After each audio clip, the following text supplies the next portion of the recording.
Mga kapasyon, magandang araw. Huwag galoing manood, pag-subscribe sa aking YouTube channel. At linggo-linggo po'y mabibigay ako ng dagdag kaalaman para sa ating, especially sa ating mga backyard racers na gusto matuto, gusto maragdagan yung kaalaman sa pagmamanok. Maraming salamat. Kita-kits tayo, mga kapasyon.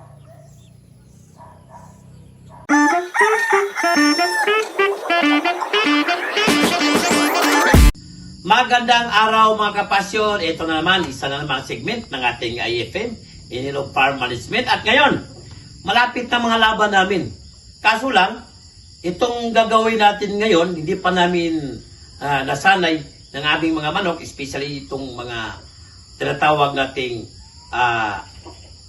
mental conditioning. Ngayon, ipapasok namin sila sa karton para masanay. Then after, sasakay namin sa sasakyan, iikot namin sila para masanay naman sa sasakyan, sa biyahe. Then after nyan, pagdating namin dito ulit, ilalagay namin sila sa karton. Yan sa karton, yung apat na yan, yung mga kandidato namin na ilaban. Then after nyan, after mga 1 hour, pwede na namin silang i-spot.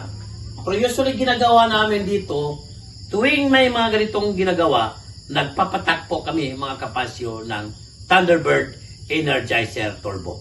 So ito, may isang manok na papasok namin, papatakan namin. Lahat ng 8 manok na ilalagay namin dito, papatakan namin ng Energizer Turbo. Napakagandang gamot to para hindi slice trace, pasok sa karton, bibiyahin namin, tapos ilalagay dyan sa folding case na hindi pa sila sanay.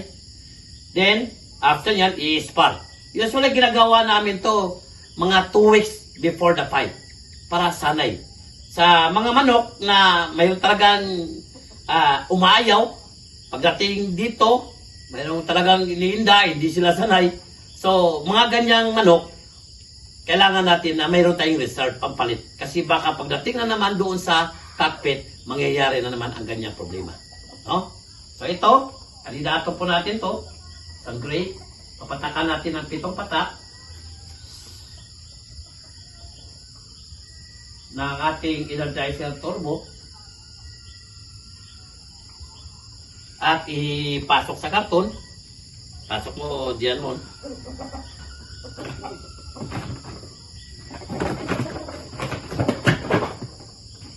Yan po, ganyan lang po ang sistema natin. Bawat manok, papatakan natin ng Energizer, ilagay natin dito sa loob, tapos ibibiyahe natin. Then after nyan, pagdating dito, lalagay natin sa ating folding cage.